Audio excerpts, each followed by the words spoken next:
Close Encounters. Episode 10 of Inspector Rishi begins with Satya dreaming about being in the cave.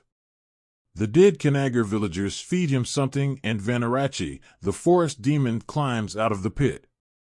He is still in that daze when they find DFO Malika's dead body. At present, the entomologist tells Inspector Rishi that the pheromones from the tree roots attract the web spinners to create their cobwebs. Rishi figures that the pheromones can be collected and sprayed on a dead body to cover it in a cocoon. He then heads to the cave and finds a hidden tunnel which is full of web spinners. The tunnel leads to an opening, but he gets a headache and sees Viji's corpse. He says he loves her, but he has to let her go, and she disappears. He then finds a shaft of light, and it leads him to the tree hollow and back above ground. How is it proven that the crimes are by humans? His underground trek finally gives him all the answers, which he explains to Sub-Inspectors Chitra and Ayanar. All of the victims were somehow involved in destroying the forest, which is why they were targeted. Yamuna, Ayanar's wife and a herb specialist, recognizes powerful herbs in the cave drawings. She confirms that they are native to Thenkadu and can only be found by the Kanagar tribe. Some of the drawings are also instructions on how to make various medicines or sedatives. One of the formulas is used to create the poison that paralyzes the victims and induces cardiac arrest. Since only the Kanagar tribe know these secrets, it means that not all of them are dead. Rishi realizes that when the locals killed themselves, some of them sneaked into the hidden tunnel leading to the tree hollow and escaped. There is no Vanarachi, and these Kanagars are the killers. How does Rishi realize that the Kanagar orphans are the killers? One of the culprits is someone who has free access to the guest house to dump the corpses, and someone close enough to destroy evidence in the forest. This has Rishi, Chitra, and Ayanar realizing that it is Forest Ranger Satya. A flashback to the collective suicide shows a young Satya spitting out the herb and noticing the hidden tunnel. When the locals jump into the burning pit, he sneaks out with 5 other kids following him. At present, Rishi figures that only kids could have sneaked out, as too many adults would have caused the tunnel to give way. This means their culprits are between 21 and 35. Abdul's odd confession has Rishi tailing him and learning that he is adopted. He frequently gives a parcel of plants to Mungai, another orphan. Mungai claims she has the Vanarachi costume for a dance drama, but there is no such event. Rishi realizes she is one of the Kanagar women pretending to be Vanarachi.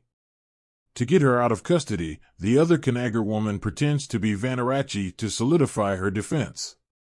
As for the odd sounds the victims hear, they are signals by the Kanagar orphans. Kalia Perumal had helped the kids get situated in the orphanage after they had escaped from the cave and sworn Mother Lena to secrecy.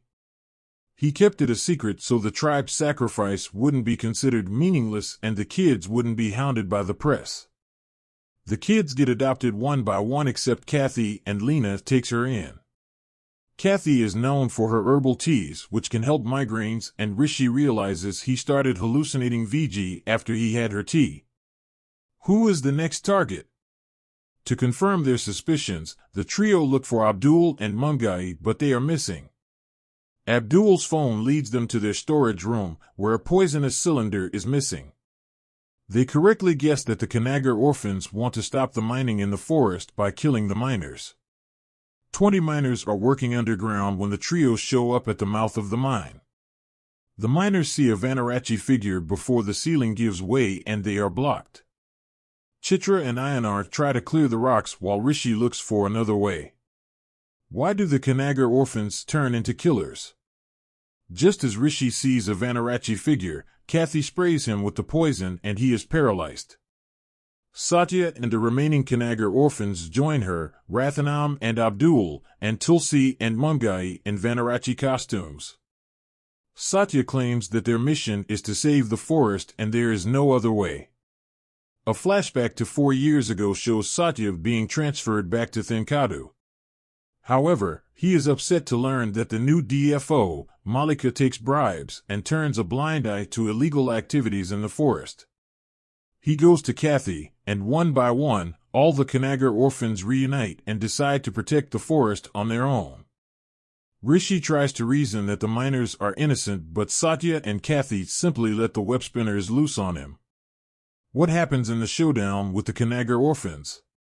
A flashback to the storage room shows Yamuna finding the antidote to the paralyzing poison. The trio keep the antidote in their mouth before heading to the mine. At present, Rishi bites the antidote and gets a burst of adrenaline to free himself from the cocoon. He tells the Kanagar orphans to stop, but Satya attacks.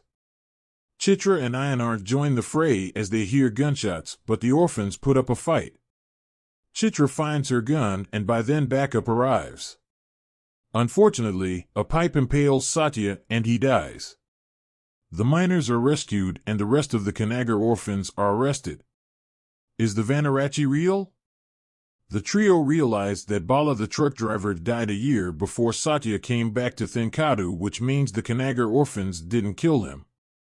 Chitra thinks it is an accident, and the rumors that the Vanarachi killed him inspired Satya. Ayanar believes the real Vanarachi must have killed him, but Chitra laughs it off. But Rishi recalls an inhuman figure that looked like the Vanarachi crawling out of the hollow but letting him leave. As they leave the village, it says that the Vanarachi will go after anyone who harms the forest. At the end of Inspector Rishi episode 10, we see a Vanarachi figure climbing the walls of the cave. The episode review. Inspector Rishi episode 10 brings the exciting crime show to an end. It is crisp and to the point as it explains all of the plot holes and clues via flashbacks. Even though the Kanagar orphans are vilified, we can still understand their motivations. We also get constant glances between Kathy and Rishi, making us wonder if she will change her mind, but this seems like a red herring that doesn't amount to much. But the biggest question is finally answered: yes, the Vanarachi is real. We get two instances. One is of Rishi seeing the forest demon himself. Even if we consider him to be an unreliable narrator, we again see the Vanarachi in the end.